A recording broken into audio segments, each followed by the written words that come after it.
Bonjour à tous. On va commencer en imaginant quelque chose. On va imaginer la chose suivante. Un homme et une femme se marient, s'unissent l'un à l'autre par le mariage. Donc jusqu'ici, tout va bien. Maintenant, on va prendre pour exemple l'homme, mais ça peut très bien être la femme aussi, mais prenons pour exemple l'homme. Donc ils sont mariés. L'homme, son statut maintenant, c'est marié.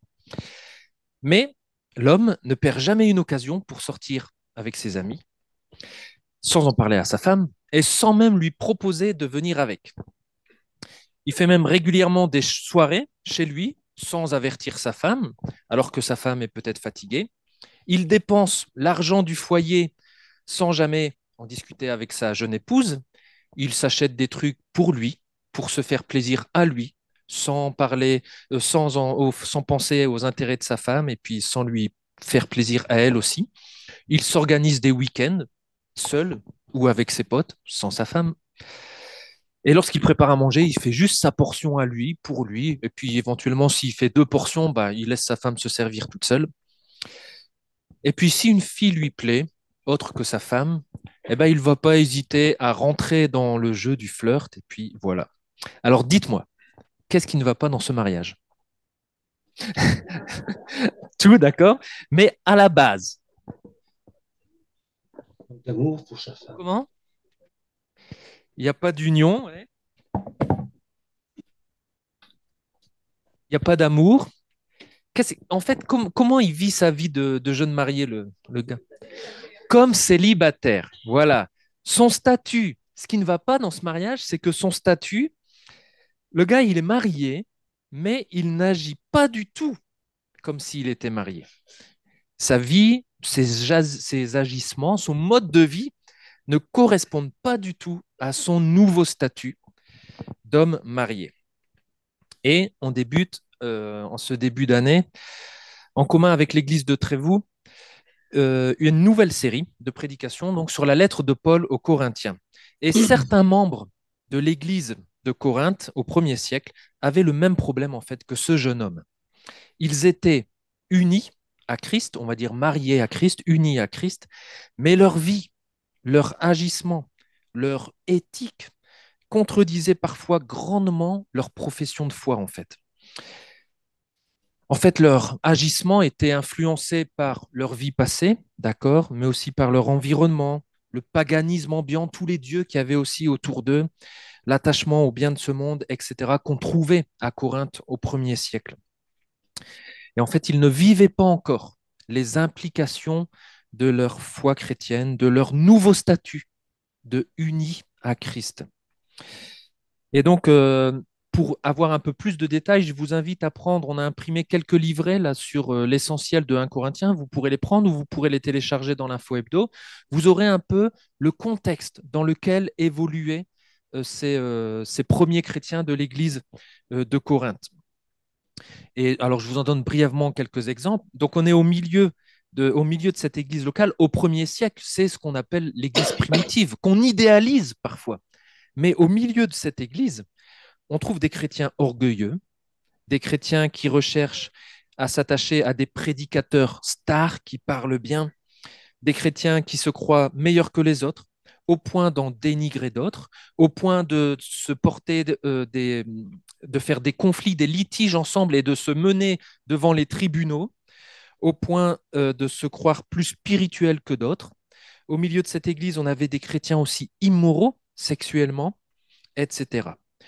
Et pour nous, en fait, aujourd'hui aussi, au 21e siècle, c'est dur, en fait, parfois, de tenir bon face à la pression extérieure et face aussi à ce qu'on était dans notre vie passée. Et pour reprendre l'image du mariage, je me souviens que dans la première année, en tout cas, de notre mariage, ben, parfois j'agissais un peu comme ce gars-là. Enfin, comme le gars, oui, dont j'ai parlé au tout début. Et il fallait que dans mon union avec Anne-Claire, j'agisse en conformité avec mon nouveau statut, homme marié. Donc les choses que je faisais avant, il y en a que je ne vais plus faire. Et ben c'est pareil pour nous parfois, souvent peut-être avec notre foi. Notre foi, notre union à Christ devrait transformer notre vision du monde, transformer nos agissements. Et c'est dans ce sens que Paul va exhorter les Corinthiens à travers toute sa lettre. Et donc, il va nous exhorter, nous aussi, à travers cette lettre. Et il va notamment le faire en s'appuyant sur l'exemple suprême de Jésus-Christ, qui, par amour pour les Corinthiens, par amour pour nous, a donné jusqu'à sa vie. Et c'est par cet amour sacrificiel, c'est cet amour sacrificiel qui devrait aussi, lui, nous renouveler, qui devrait caractériser nos actes, notre façon d'agir, notre comportement, notre éthique, etc. Et c'est pour ça qu'on a intitulé cette série Agissons de manière renouvelée comme Jésus crucifié, selon le modèle de Jésus crucifié.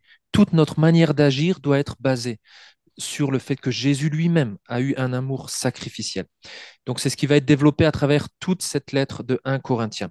Et aujourd'hui, on va lire les 9 premiers versets de cette lettre où Paul va déjà poser la base, le fondement. Il va rappeler aux Corinthiens et à nous notre statut, le fait qu'on est unis à Christ. Et à partir de là, il va ensuite pouvoir encourager les frères et sœurs et nous-mêmes. C'est parce qu'on est unis à Christ qu'ensuite Paul va ensuite encourager à vivre en conformité avec notre union. Alors moi, je résume ces 9 premiers versets ainsi. Agissons selon notre union à Christ. Et je vous invite donc à ouvrir vos Bibles ou à suivre le texte qui va être affiché là. Et je lis dans la version Nouvelle Bible second, les 9 premiers versets. Paul, apôtre de Jésus-Christ par appel, par la volonté de Dieu, et le frère Sostène, à l'Église de Dieu qui est à Corinthe, à ceux qui ont été consacrés en Jésus-Christ et qui sont saints par appel, avec tous ceux qui, en tout lieu, invoquent le nom de notre Seigneur Jésus-Christ, qui est leur Seigneur comme le nôtre. Grâce et paix à vous de la part de Dieu, notre Père et du Seigneur Jésus-Christ. Je rends toujours grâce à mon Dieu, à votre sujet, pour la grâce de Dieu qui vous a été accordée en Jésus-Christ, car en lui vous êtes devenus riches de toute parole et de toute connaissance, puisque le témoignage du Christ a été confirmé en vous. Dès lors, il ne vous manque aucun don de la grâce en attendant la révélation de notre Seigneur Jésus-Christ. C'est lui qui vous affermira aussi jusqu'à la fin, pour que vous soyez sans reproche au jour de notre Seigneur Jésus-Christ. Dieu est digne de confiance, lui par qui vous avez été appelés à la communion de son Fils Jésus-Christ, notre Seigneur. Est-ce que dans ces premiers versets, vous voyez l'union avec Jésus-Christ? Est-ce que vous pouvez me dire quels sont les mots qui nous disent qu'on est unis à Jésus-Christ? Hmm, pas la grâce, non, ça c'est ce que Dieu nous donne, mais qu'est-ce qui montre notre statut en Jésus-Christ? En lui, c'est dit plusieurs fois en lui, en Jésus-Christ, en quoi? En nous aussi, oui, le fait qu'il est en nous, ça montre qu'il y a l'union. Là, il y a plusieurs endroits où on voit qu'on est unis. Ça, c'est ce que Paul rappelle. La base, c'est ça. Nous sommes unis à Christ. Et dans ce passage, il y a 4 éléments qui caractérisent notre union à Christ. Ce que nous sommes, le premier élément, c'est ce que nous sommes en Christ, ce que nous avons en Christ, ce que nous attendons en Christ et ce que Christ fait en nous. Alors, je vous invite à découvrir ce premier élément de notre union qui va nous amener à agir selon ce que nous sommes en Christ. Donc là, on est au début de la lettre, c'est des salutations classiques de l'apôtre Paul pour les Paul, et il rappelle déjà de base son apostolat, le fait qu'il est apôtre, pour affirmer dès le départ que cette lettre, c'est pas juste lui qui l'écrit en tant qu'être humain, il l'écrit en tant qu'émissaire, qu'envoyé du Seigneur. Et donc, c'est des paroles du Seigneur, en fait, qu'on lit là et qu'il dit aux Corinthiens. C'est pas juste une opinion humaine et c'est la même chose pour nous aussi aujourd'hui. Et ensuite, il salue les Corinthiens et donc il leur rappelle ce qu'ils sont en Christ. Si vous avez vos Bibles sous les yeux, la première chose qu'on voit, qu'est-ce qu'ils sont en Christ? Qu'est-ce qu'il dit? Ils sont... non, ça c'est Paul qui est apôtre, mais les Corinthiens, que sont-ils? Avant d'être sanctifiés, ils sont autre chose. Avant d'être consacrés, ils sont autre chose. Non, ils sont l'Église. Ils sont l'Église de Dieu qui est à Corinthe.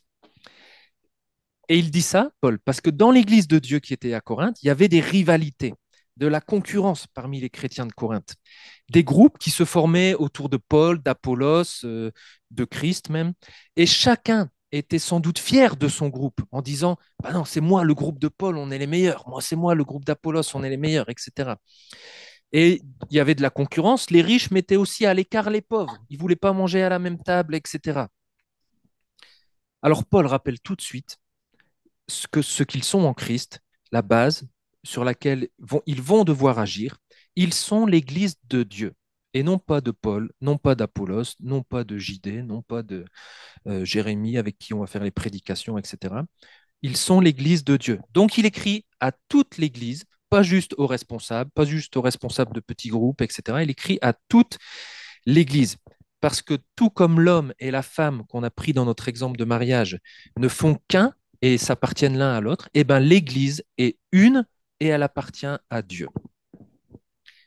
Donc l'Église, par exemple, dans le Beaujolais, elle est composée de plusieurs dénominations. Il y a l'église ici, CAEF, la nôtre. Il y a l'église Caris de Trévoux. Il y a l'église ADD. Il y a l'église baptiste. Il y a des églises indépendantes, l'Arbrel, etc. Et si on élargit même, il y a l'église protestante, l'église catholique. Il y a toutes ces dénominations. Et certainement que chacun, au fond de soi, un petit peu, on est fier un peu de notre église. Alors, ce n'est pas inutile non plus de nous rappeler, à nous, aujourd'hui aussi, que la seule véritable Église, c'est celle que Jésus a rachetée par son sang.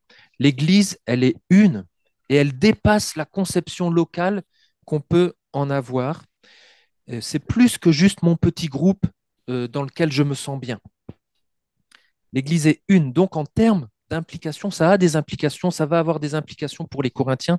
Ça veut dire, par exemple, que dans notre société consumériste, consommer l'Église selon ce qu'on aime, etc., ça n'a pas trop de sens. Euh, Avoir des groupes de chrétiens qui s'opposent l'un à l'autre, qui se voient comme rivaux, qui parlent mal l'un de l'autre, qui se divisent pour des questions secondaires. Ici, on chante tel chant, ici, on chante tel autre chant, etc. Ça n'a pas trop de sens non plus. En revanche, collaborer ensemble, même si on n'a pas le même type de chant, mutualiser des prédications, comme on va le faire avec cette série, bah ça a du sens, parce que ça manifeste cette réalité, que l'Église est une et que ça dépasse ce qu'on vit juste ici. Donc Paul rappelle cette réalité, cette vérité aux Corinthiens pour les préparer à agir selon ce qu'ils sont. Ils sont l'Église une, donc pas de division dans l'Église, pas de rivalité, etc., comme on va voir qu'ils en avaient. Ensuite, Paul précise autre chose, vous l'avez dit déjà à plusieurs reprises, ils sont appelés, oui, à être quoi du coup? À être saints. Voilà, saints, consacrés. C'est ce qu'on a chanté tout à l'heure, blanc plus blanc que neige. Ils sont consacrés, saints par appel, et non pas par leurs œuvres d'ailleurs. Hein. C'est parce qu'ils sont appelés qu'ils sont saints, et non pas par leurs œuvres. Mais quand on découvre l'église de Corinthe, enfin, le qualificatif saint, consacré, pour les décrire, c'est pas forcément ce qui nous viendrait euh, tout de suite à l'esprit. Mais ici, Paul leur rappelle, et à nous aussi, hein, ce que nous sommes en Christ par appel et non pas par nos œuvres. Par appel, dans l'Église une, nous sommes saints, c'est-à-dire nous sommes mis à part pour quelque chose de particulier, qui est de glorifier Dieu, de lui rendre un culte. Ça, on dit que c'est notre position en Christ. En Christ, nous sommes saints. Quand Dieu nous regarde à travers Christ, qui lui est saint, eh ben, il nous voit saints, nous aussi. Qu'on soit fidèle ou infidèle à Dieu, qu'on soit un chrétien bien connu ou peu connu, qu'on soit, qu'on ait eu une vie passée de débauche, de meurtrier, ou une vie sans trop d'histoire, si c'est possible, eh ben Dieu nous voit saints en Jésus-Christ. Et tout croyant a le droit de dire qu'il est saint. C'est pas réservé à certaines personnes. Mais notre vie de tous les jours n'est pas toujours le reflet de cette consécration, de cette sainteté pour Dieu en Christ. Comme les Corinthiens, ils tombaient facilement dans les péchés sexuels, par exemple, ben, on y tombe aussi facilement. Mais ça n'empêche pas qu'aux yeux de Dieu, nous sommes saints en Christ.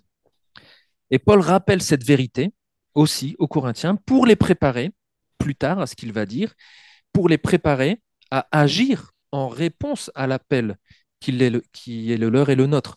Si on a été mis à part pour Dieu, eh ben on va devoir vivre pour lui. Si on a été appelé à être saint, eh ben on va devoir être de plus en plus saint, etc. Il va falloir être cohérent avec notre appel. Et les Corinthiens, il y avait des endroits où ils n'étaient pas tout à fait cohérents. Donc il va falloir être cohérent avec notre appel. Soyons saints sur terre, puisque nous sommes saints en Christ. Donc il va falloir agir selon ce que nous sommes en Christ.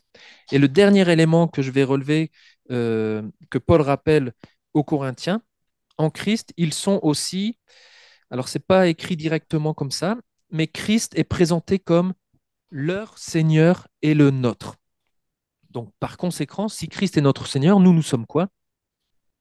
En Christ, nous sommes, si Christ est Seigneur, serviteurs. En Christ, nous sommes serviteurs. En fait, Paul, il semble que les Corinthiens avaient bien compris que Jésus était sauveur. Et donc, ils étaient sauvés, etc. Mais Christ n'est jamais présenté comme sauveur dans ses premiers versets. Par contre, il est rappelé au moins à 6 reprises qu'il est Seigneur, Seigneur, Seigneur, Seigneur. Et Paul le rappelle beaucoup. Il insiste dessus parce que s'il est notre Seigneur ou notre Maître, eh bien, effectivement, nous sommes ses serviteurs ou ses esclaves. Mais en disant ça, il faut tout de suite dire que notre Maître, notre Seigneur est bon. Donc si on a un Maître qui est bon, notre bonheur, notre liberté, ça va se trouver dans l'obéissance à ce que notre Seigneur veut. Mais les Corinthiens, et nous aussi parfois, on a tendance à penser qu'on est libre de faire ce que nous voulons. Les Corinthiens diront tout m'est permis. Mais faire ce qu'on veut sans tenir compte de ce que Dieu veut, ça s'appelle pas la liberté, ça s'appelle le péché. La liberté, c'est de faire ce que Dieu veut. Et ici, Paul couple, dans les versets, vous lisez, Paul couple la seigneurie de Christ au fait qu'on l'invoque, donc qu'on le prie. Et en fait, si on regarde un peu nos prières, qu'est-ce qu'on prie? Est-ce qu'on prie Seigneur, fais ça pour moi? Et donc, dans ce cas-là, on peut se demander si c'est lui le Seigneur ou si c'est nous le Seigneur. Et on lui demande à lui, notre esclave, de faire quelque chose pour nous. Ou est-ce qu'on prie Seigneur, que veux-tu que je fasse? Ça, c'est la position de serviteur. Christ est Seigneur, en lui nous sommes serviteurs, et donc il va falloir agir comme des serviteurs, fidèles, obéissants. Donc ça, c'est la première chose que notre union avec Christ nous rappelle. On va devoir agir selon ce que nous sommes en Christ. L'Église une, saint et serviteur. La deuxième chose, après les salutations, on va devoir agir selon ce que nous avons en Christ. Donc Paul, classiquement dans ses lettres, il dit bonjour et ensuite il remercie Dieu pour les Corinthiens et il remercie Dieu pour les Corinthiens. Ça, c'est surprenant parce que quand on commence à voir tous les problèmes qu'il y a dans cette église, c'était certainement une des églises les plus difficiles de son ministère. Ben, on peut se dire, ben, dis donc, c'est une belle attitude qu'il a, Paul, d'être reconnaissant envers Dieu pour les Corinthiens. Mais il faut noter quand même qu'il est reconnaissant envers Dieu, pas envers les Corinthiens. Pour les Corinthiens, on verra dans la lettre qu'il dira, sur ce point-là, je ne vous félicite pas. Sur ce point-là, je ne vous félicite pas. Mais par contre, envers Dieu, il est reconnaissant. Et c'est une attitude qu'on peut imiter. Quand je regarde mes frères et sœurs, eh ben, l'attitude, c'est d'avoir d'abord un cœur qui voit derrière les fautes de mes frères et sœurs en Christ et qui voit la grâce de Dieu qui leur a été faite, qui a été faite. Et ensuite, on va pouvoir éventuellement relever leurs fautes et leur dire la vérité dans l'amour, dans la grâce. Mais d'abord voir la grâce de Dieu qui a été faite. Le sujet de reconnaissance, c'est pas que cette église, elle est belle, qu'elle fait plein de bonnes choses, etc. C'est pas qu'elle mérite quelque chose, cette église. Le sujet de reconnaissance, c'est que cette église a reçu de Dieu la grâce en Jésus-Christ. Et Paul tient certainement aussi à leur rappeler, parce que les Corinthiens, on va le découvrir, ils avaient tendance à l'orgueil, à se croire meilleurs que les autres. Donc la grâce Ça coupe tout de suite l'orgueil sous les pieds des Corinthiens. En gros, il leur dit, les gars, euh, tout ce que vous avez, ça vient de la grâce de Dieu qui vous a été accordée à Jésus-Christ. Vous n'avez aucune raison de faire les fiers. C'est Dieu qui vous donne tout. Donc, agissons selon cette grâce que nous avons en Christ. Il va falloir faire attention à notre orgueil.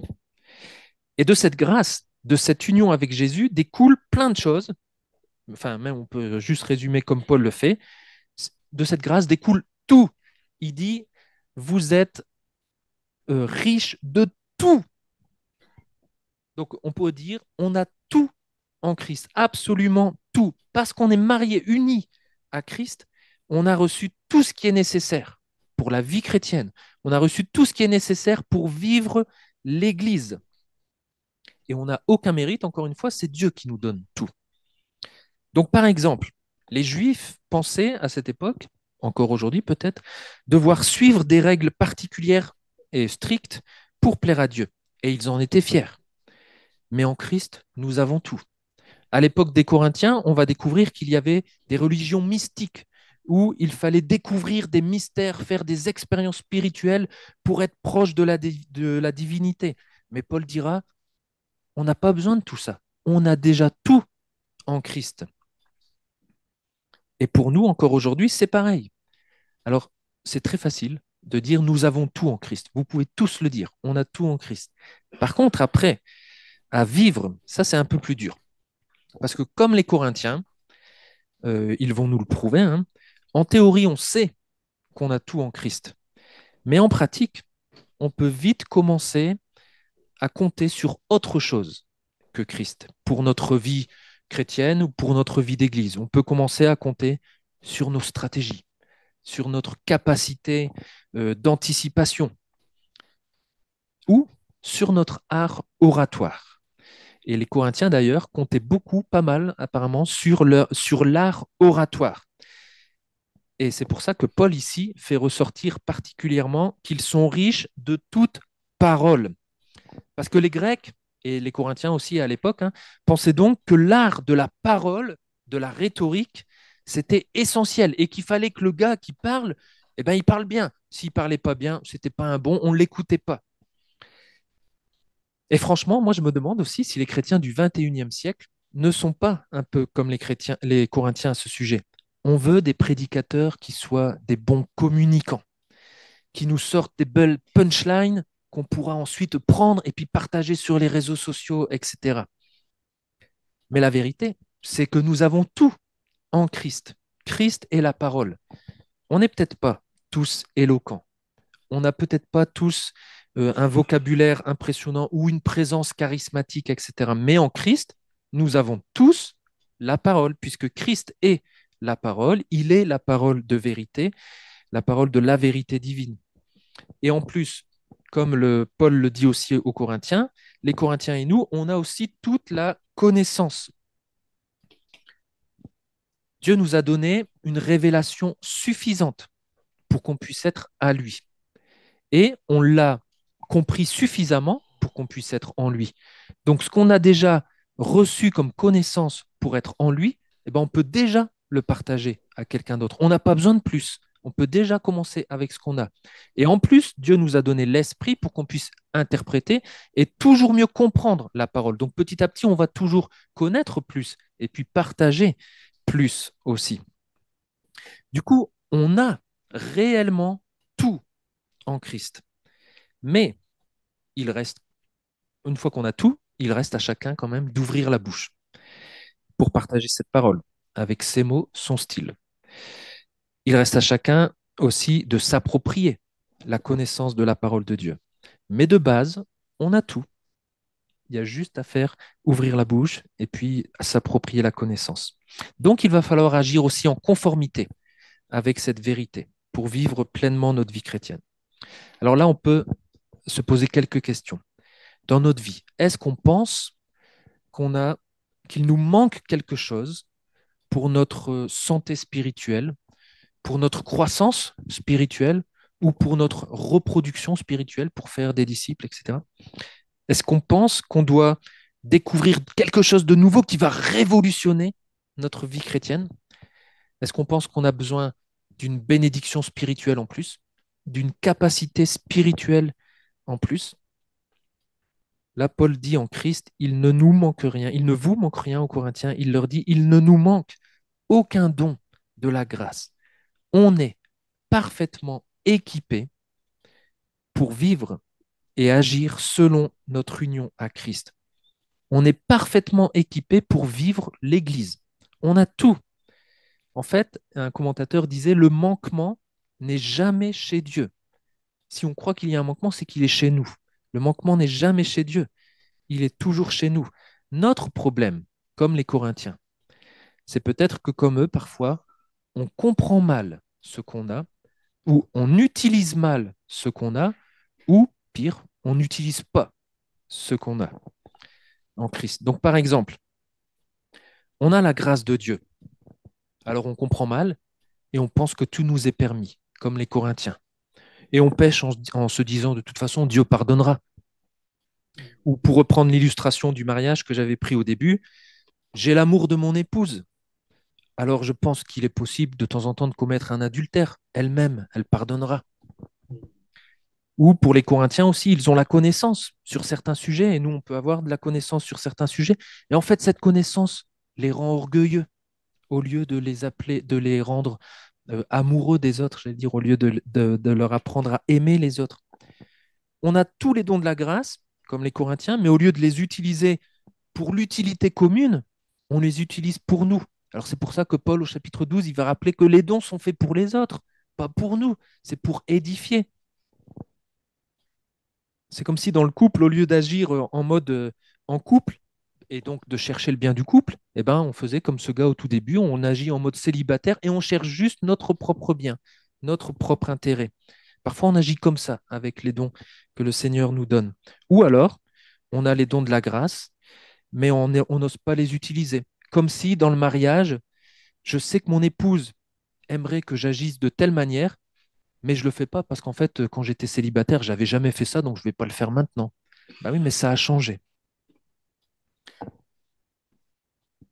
Alors oui, Paul peut vraiment remercier Dieu d'avoir accordé de telles richesses aux Corinthiens. Il leur rappelle en ce début de lettre, mais il les prépare aussi pour la suite. Ils vont devoir, et nous aussi, apprendre à agir selon ce qu'on a en Christ. Le troisième élément qui caractérise notre union et que je relève rapidement, c'est que nous attendons son retour. Et ça va aussi impacter notre manière d'agir. Donc à deux reprises, c'est écrit jusqu'à son retour, jusqu'au jour du Seigneur. Ça a un impact aussi sur notre manière d'agir en tant que chrétien. Dans mon mariage, quand mon épouse part pour plusieurs jours, ou même simplement quand elle doit faire une garde jusqu'à minuit, bah, j'attends son retour. Et ça a un impact sur ma vie, un peu sur mon sommeil aussi, parce que quand elle part en garde, bah, je ne sais pas pourquoi, mais c'est comme ça, je l'attends jusqu'à ce qu'elle rentre après minuit pour être sûr qu'elle soit rentrée et qu'il n'y ait pas eu de problème. Ça a un impact sur ma vie. Et quand elle part pour plusieurs jours, je sais qu'elle appréciera de ne pas retrouver la maison en bazar. Alors je fais en sorte de maintenir la maison propre, rangée, pour que le jour où elle revienne, je sois trouvé sans reproche. Bah, c'est exactement pareil avec le Seigneur et le jour du Seigneur, le jour où il reviendra. C'est la même chose dans notre vie chrétienne. Nous avons l'espérance sûre et certaine que Jésus reviendra. Eh bien, ça devrait avoir un impact sur nos vies présentes. Notamment, ça devrait nous tenir éveillés et ça devrait nous aider à persévérer jusqu'à son retour sans nous relâcher pour que le jour où il reviendra, le texte le dit, nous soyons trouvés sans reproche. Donc, on va devoir agir aujourd'hui en tant que chrétiens unis à Christ en sachant que lui reviendra bientôt. Et le quatrième et dernier élément qu'on voit et auquel Paul va appeler les Corinthiens à agir en conséquence, le dernier impact de notre union avec Christ, qui est peut-être le plus encourageant en fait, c'est que Christ lui-même, puisqu'on est unis à lui, eh ben Christ lui-même va agir en nous et pour nous. Et ça, c'est un bon rappel pour les Corinthiens. Parce que Paul s'apprête à les corriger, à les reprendre. Et on va voir qu'ils ont des cas lourds, hein. Ils ont des cas d'inceste, ils ont des cas de chrétiens qui vont avec des prostituées, etc. Donc ils ont des cas lourds. Il va les reprendre, ça va faire mal. Et puis quand ils vont entendre tout ça, ils pourraient être découragés avec tout ce qui a changé. Et nous, c'est pareil, peut-être parfois dans nos vies, on voit encore tout ce qui devrait encore changer pour qu'on puisse agir de manière cohérente avec notre appel. On pourrait se décourager. Et là, Paul leur rappelle que dans leur union avec Christ, en fait, Jésus lui-même va les affermir, va les rendre forts. Il va travailler en nous, du début jusqu'à la fin. Puisqu'en fait, c'est lui qui nous a appelés. Donc ça, là, on peut revenir au mot que tu disais, Claire. Il nous a appelés. C'est lui qui appelle. Donc si c'est lui qui appelle, il va faire en tout ce qu'il faut pour que son appel ne soit jamais invalidé et ne soit jamais annulé. Dans l'illustration, par exemple, on continue avec l'illustration du mariage. J'ai demandé à Anne-Claire si elle voulait bien se marier avec moi. Je l'ai appelée à vivre ensemble pour le reste de nos jours. Bah, c'est de ma responsabilité de faire en sorte que cet appel ne soit jamais invalidé, annulé, par mon côté en tout cas. Je ferai tout pour que notre mariage, t'entends bien chérie, je ferai tout pour que notre mariage aille jusqu'à la fin. Et alors ici, l'illustration, elle connaît, l'illustration que j'utilise, elle va connaître un peu ses limites. Parce que malheureusement, à cause du cœur de l'homme, qui est dur, parfois nos mariages humains ne vivent pas toujours ça. Mais au commencement, ce n'était pas le cas, dit le Seigneur. Et d'ailleurs, on va beaucoup parler de mariage dans la lettre de Paul aux Corinthiens, parce que Paul le dit aux Éphésiens aussi, le mariage, il est censé représenter cette union entre Christ et son Église. Il est censé représenter le fait que bah voilà, on va agir en conséquence et que Christ lui-même va agir en nous. Donc c'est pour ça que le mariage est important. Mais en tout cas, même si l'illustration ici peut avoir des limites par rapport à nos réalités terrestres, on peut être sûr euh, d'une chose, c'est que nous, en fait, là, on est unis avec Jésus. Jésus qui est le Dieu homme. Et le texte le dit, Dieu est digne de confiance. Même si euh, les humains ne sont pas tous dignes de confiance, Jésus, lui, est digne de confiance. On peut être sûr que Dieu va agir en nous et pour nous, pour que son appel qu'il nous a lancé, eh ben, il nous le fasse arriver jusqu'au bout, jusqu'à ce qu'on soit réellement en communion avec le Fils, avec Jésus-Christ. En fait, on a appelé cette série Agissons de manière renouvelée comme Jésus crucifié. Et tous mes points là commencent par agissons, agissons, agissons. Donc on a l'impression que c'est vraiment nous qui devons faire quelque chose. Mais en fait, faudrait plus. Enfin, la réalité, c'est que Dieu fait tout et nous, en fait, on ne fait pas grand-chose. Et tout à l'heure, Elie a lu dans Ésaïe 41, verset 14, bah, c'est ça, Dieu est notre aide. Et en fait, il fait tout. Et nous, on ne fait pas grand-chose. Mais on a quand même une part à faire. Pour reprendre l'image, donc, il a fait de nous un nouvel être, une nouvelle créature, ce que nous sommes. Donc, il nous a créé une nouvelle créature. Il a créé on va dire, le super costume de mariage. Nous, qu'est-ce qu'on doit faire? Le revêtir. C'est pas le plus compliqué. Il a tout fait, il a tout créé. Nous, on doit se revêtir de ça. Il nous a donné tout pour vivre comme il faut notre union avec Christ, pour vivre notre mariage. Il nous a équipés, enrichis bien comme il faut. En gros, il nous a donné la maison meublée avec tout le matériel, tout l'équipement pour vivre notre nouvelle union, notre mariage.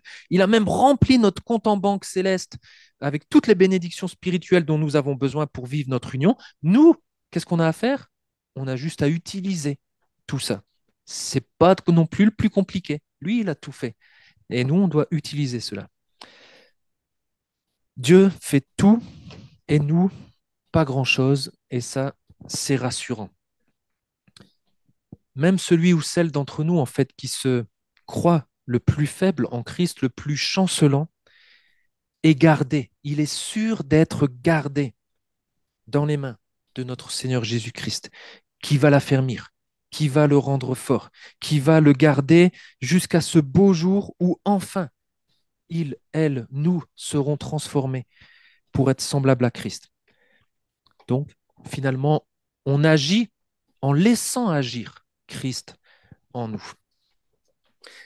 Donc, dans ces 9 premiers versets, Paul commence donc par rappeler aux Corinthiens, ainsi qu'à nous, quel est notre statut. Nous sommes unis à Christ.